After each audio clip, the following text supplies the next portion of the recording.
So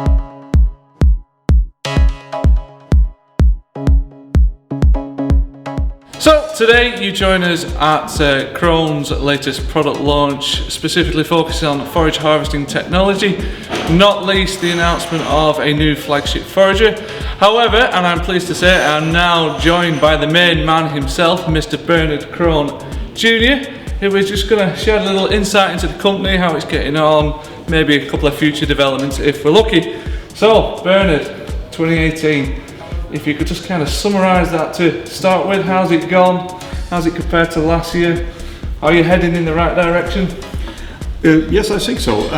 The last year has been quite good for us. We raised our turnover by around 9%. We also raised our turnover in the whole Krone group. The last year's turnover was 2.1 billion euros. Okay. I think we did quite well. Of course, now we will see some challenges, so to say, at the sky. It was by far too dry in many markets in Europe. I think we have some challenges in the North American market, but I think in general, when I look back, we are quite satisfied and we are thankful that we have so many loyal customers that we can still grow. And when I look into the future, of course, I think this year will be a little bit slowing down, but we have to see. I think we also have some good news. We have good products in general, so I'm quite confident that we still do some good job. Yeah. Okay. And speaking of loyal customers, I know you guys are very much a company who is a specialist, who like to focus on your forage harvesting equipment products. That contrasts massively compared to the likes of CNH, AGCO, who are bending over backwards to be full liners. How do you compare the two strategies and sort of which one is for you?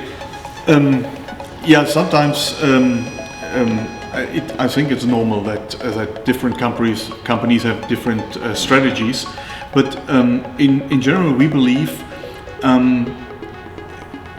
that when you focus on something, when you are specialized, when you have in a small product range a lot of different types of machines, so that you can really deliver the machines the customer wants or maybe needs in certain areas. We have so much different areas in the world, dry areas, wet areas, different conditions all over the world, and that is what our strength is, that we can deliver into every market the machines the customer really needs to make the best out of his harvest, and that is, I believe, our strength.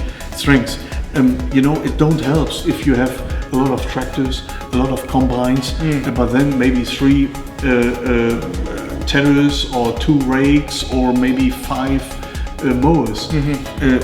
Then you can sell maybe a tractor or a combine, but not really the machine behind the tractor. And what I learned so far is that a tractor costs the money, but the machine in the back, that is what earns the money at the end of the day, and that is what the customer, we believe, is focusing on. Okay, and how does, you guys are very much focused on your customers and your products, how does that affect your relationships with dealers and maybe potential future dealers? Because these guys, the dealers, they're going to be under pressure from the full line manufacturers to kick people out, such as yourselves. Yeah.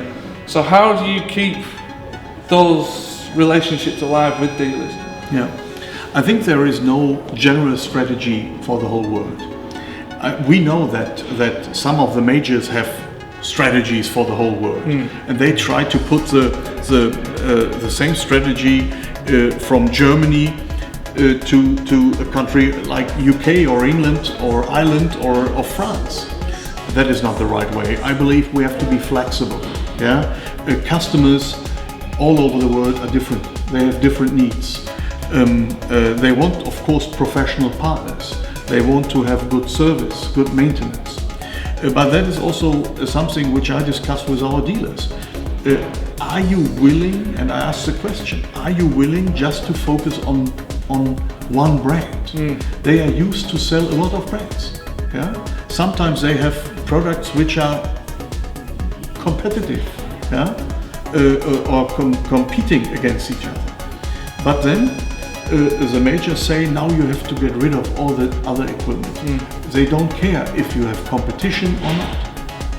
And then I ask the question, are you prepared just selling one product? Remembering from the past that also majors can have certain problems with their product range because of engine failures, because of gearbox problems, whatever. Yeah? Remembering International Harvester, one of the biggest companies in the world, and International Harvester, what we knew it from the past, is not existing even. So are you willing to focusing on just one brand? Not working independently anymore, working as a, I would say, more or less like an employee. Are you willing to do that? Or think about the new strategy. Think about working for many brands, many specialists. Because I believe in the future, the tractor, which is today the leading machine on many dealerships, will not be as important as it was. Because we talk about digitalization, we talk about autonomous driving, we talk about electricity on the field, we talk about smaller units like a swarm, or we talk about bigger machines with self-propelled, with an own engine, and all these different kind of things. So believe or think about it, will be the tractor the major machine on your dealership in the future or not? And then I think we can work together also with other specialized brands, yeah, to really give the dealer a good package of machines for the future. And then of course we have to be flexible. There will be sometimes, and if we can, working together with dealer anywhere in the world, that they sell and maintain our machines is the best model, I believe. But if we have to, we sell directly, yeah? We can sell via internet and maintain with our own service guys, yeah? We can have own dealerships like we have in California or in some other parts of the United States. And we can sell directly and work together with dealers that they maintain our machines. Yeah, you know, all these opening for different kind of dealers in the future in Europe, which is law, or which becomes law. So yeah, there are many things we can think about to be successful. The major thing is you need to be flexible.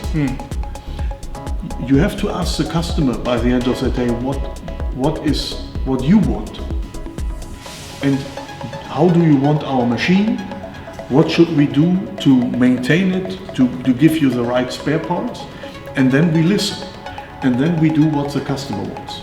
The end user, of course, the best thing is to do it together with a dealer. If not, we do everything to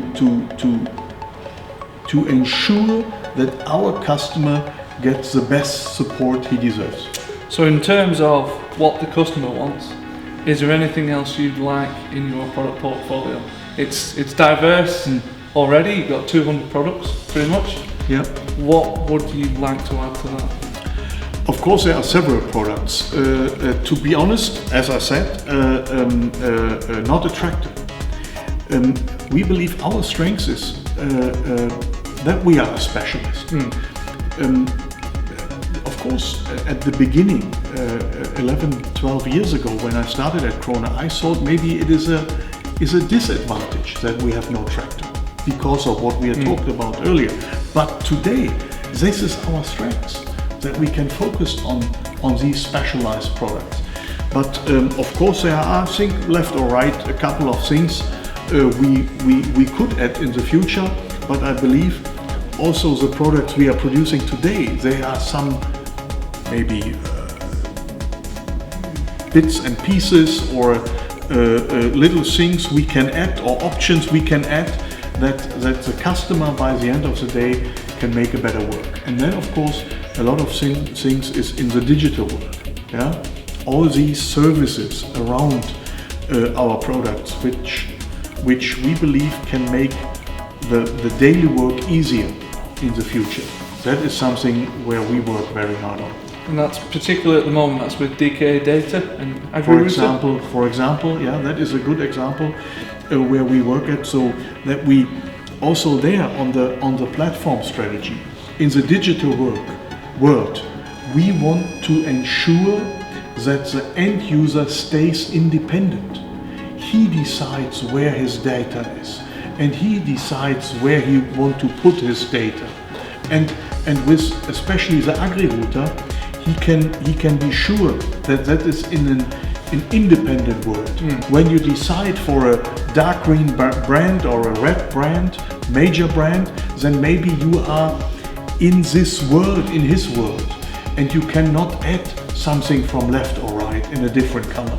And that is what we ensure with agri-router, that he is totally independent and he stays independent. Again, flexibility being the key. Finally, Bernard, what is Krone going to look like in 20 years' time? Oh, that is like looking in this crystal ball, how do you call it? I believe that, and very strongly believe that Krone is still a family-owned company. I hope that I stay in good shape until the next 20 years. Since then my little girls will have grown up, and hopefully they will have the same passion and fun to work in this company like I have and had with the age of 30 or something like that. And yeah, we want to grow, we want to be successful, but by the end of the day we want to have satisfied customers. With satisfied customers you can achieve everything, and that is something we want to work very hard also in the future. Okay, Bernard, thank you very much for your time. Thank you.